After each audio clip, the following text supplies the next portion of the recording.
over again. And also watching the Lord of the Rings movies also.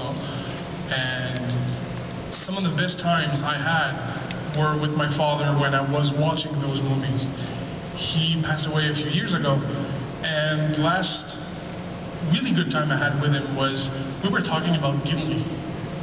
And we watched all the extras and the part where you wanted to get rid of your beard because of the glue that itched. And I know that is maybe that's a bloody little elf again, you know. Sorry, Dad. I think that maybe it's the worst part that you had on the Lord of the Rings trilogy is wearing that beard, and it hurt. But what is your fondest memories, either on the Indiana Jones movies or on the Lord of the Rings movies? What is your fondest memory? Well, let's deal with Lord of the Rings first. Lord of the Rings was very hard to make for me, personally, because it was just physically awful. I mean, I lost all the skin around my eyes. And, I mean, it was a complete skin peel. I have wonderful skin around my eyes now, but I don't recommend the method of acquiring it. And you know, I would go in sometimes and they would look at it and they would say, John, all this is wet lymph on raw meat, and there is no way we can glue the prosthetic to you. You cannot work today. And I would go to the skin man and say, oh, I can solve this, just stop doing what you're doing. Great. But failing that, well, you need at least 10 or 12 days between each application if you're to survive it. Well, that's not going to work either. So if it was Monday and I went in and they said, no, can't use you, I would have Monday off and go Tuesday off, and I would go in on Wednesday, and it was sort of crusted over then. And as they were applying the glue, you'd feel the crust start dissolving and slipping and sliding, and you just wanted to scratch into it. So most of my memories of Lord of the Rings are actually blighted by that. The joyous things, obviously my fellow actors. There was only one miserable, spirited bugger on the whole show, and that was me. But there was, I mean, Vigo, wonderful, complicated, creative, magical Vigo. Sean,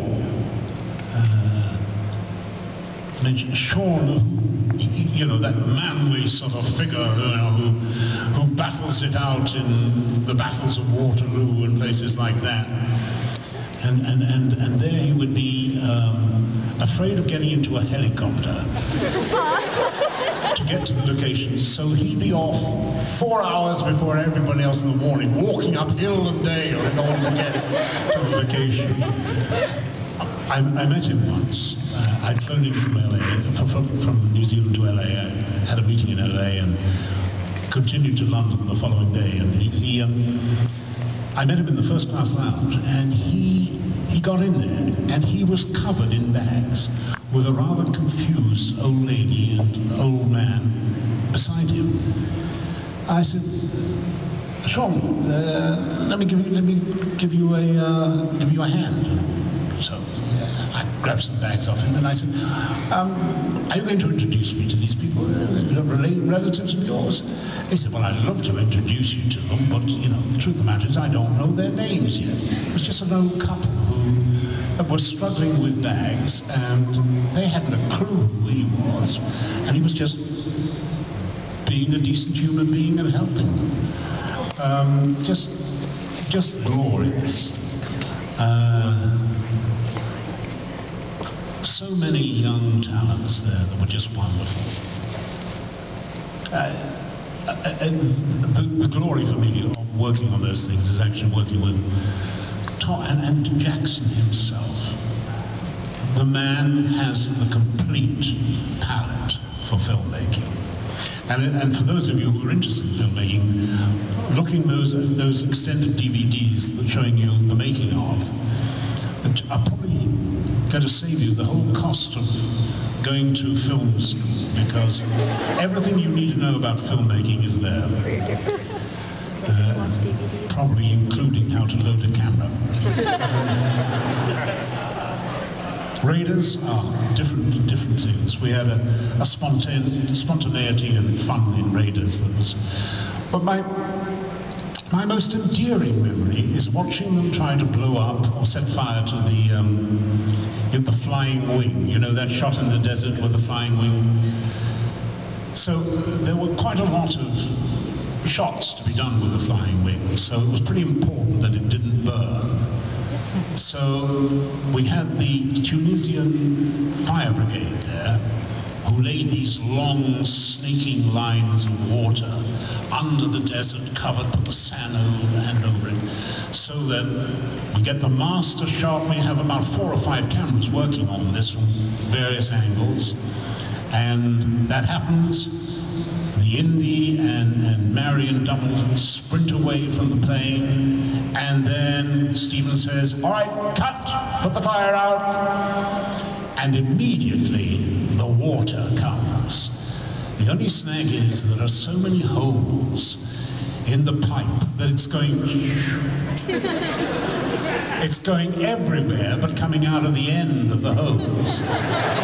The desert gets drenched and none gets to the plane, and the fire just burns and burns and burns, and Spielberg is going, "Ow!"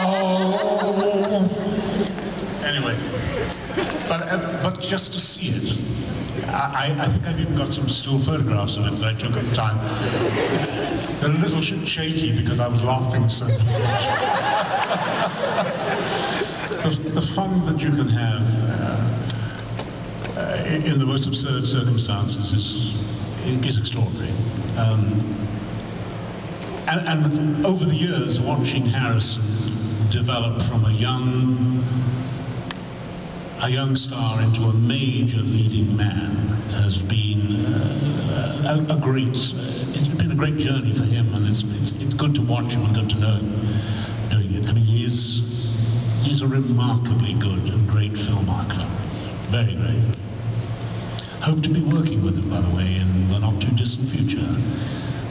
I don't know that I'm allowed to say this, but is no one going to broadcast this stuff on the internet? We won't say anything. Cross your heart. And if the girl who took photographs of the Prince Harry is here, leave the room now.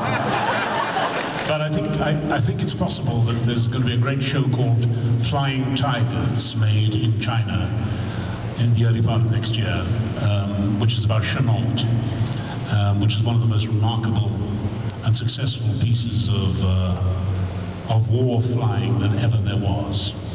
And Harrison will be starring in that. And I'm hoping that I'll get to carry his bags or something like that. Sorry, yes, you're good.